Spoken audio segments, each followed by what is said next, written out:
Hello ladies and gentlemen, and welcome back to my channel for a review on the Iron Man 3 Mark 17 Heartbreaker. Now this figure is pretty much one of my favourite Iron Man designs that we actually got out of Iron Man 3, and seeing him on screen, he just absolutely was an awesome looking suit. Now unfortunately we didn't really get to see him do a hell of a lot in Iron Man 3, but I guess that part's left up to our imaginations. But either way, the figure himself is absolutely awesome. So what we'll do now is we'll get all of his accessories out here and we'll take a look at everything he comes with. So taking a look at the accessories that comes with the Mark 17 Heartbreaker, you can see he comes with pretty much nothing. Now he comes with these sort of awesome looking hands with these big bulky panels on the back. Now these are the actual repulsor blasting hands, as you can see from the angle sort of port on the back of the hand. Now I do have the articulated fingers on the figure just because I think those hands really work well on the figure himself, but either way you can see that there's a nice level of detailing throughout on those, as well as the closed fists that he comes with. So there is a little bit of silver detailing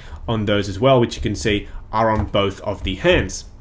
Now he also does come with this display base, which has a little bit of scuffing, sort of dry brushing on the sides, which gives it a little bit of a more worn sort of look. Now there is no light up feature at all. They obviously just taped over the battery department or didn't even put the electronics on the inside, but Denobi2 did a video on how to get these to light up if that is what you desire. But still, these are really big bulky display bases, and I really wish this Mark 17 Heartbreaker had come with the display base that the 15 sneaky retro version came with, which is a more modern sort of display base. I really wish the Heartbreaker had come with that one, but nevertheless, we get what we get. So what we'll do now is we'll get the figure out here and we'll take a look at the suit.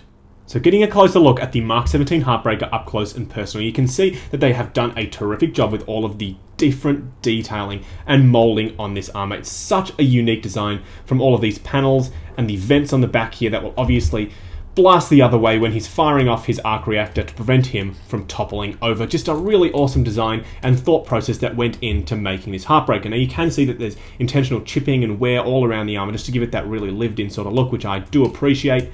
And just touching on the head sculpt, you can see how different it actually is. Now, I don't appreciate how they've done the eyes with this really sunken in look, but I looked at a frame from the movie and it did really sort of look like that. So I guess they had to be true to the film design just so they could go ahead and produce this figure under the Marvel license. So what I'll do now is I'll zoom down a bit and give you a look at the rest of the suit.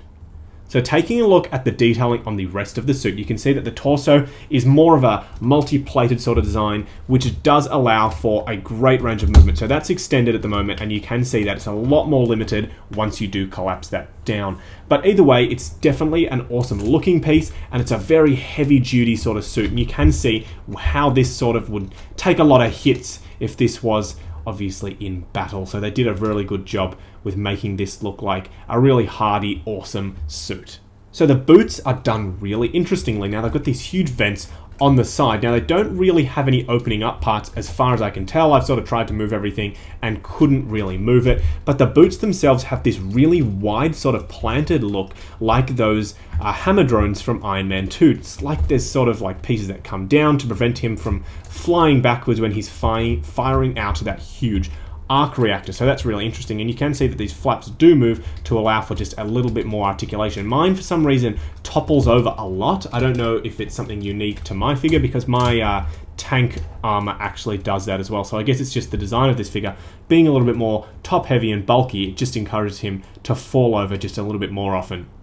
Just to give you a bit of an idea of how Tank and Heartbreaker look together, you can see that they are pretty much obviously the identical figure. However, you can see what a difference the paintwork makes between this figure and the old, or I should say, the more classic version of the Heartbreaker. Now, I'm not going to do a review of the Tank figure unless you guys really want me to, just because it is very similar to that of the Mark 17 Heartbreaker. But obviously you can see them side by side and you can get a look at the paintwork on the Tank and just see how different it is to the Heartbreaker. So just wrapping up on the Mark 17 Heartbreaker. Now this guy is such a uniquely designed suit of armor compared to all of the other releases from Iron Man 3, and he looks absolutely awesome once you get him all posed up. He just lends to a really action-packed sort of pose, and he just looks absolutely stunning. Now, he's very unique on the shelf, much like the retro Sneaky that I just reviewed. They both have sort of a really unique vibe about them, which really, really works to differentiate them from the million other suits of armors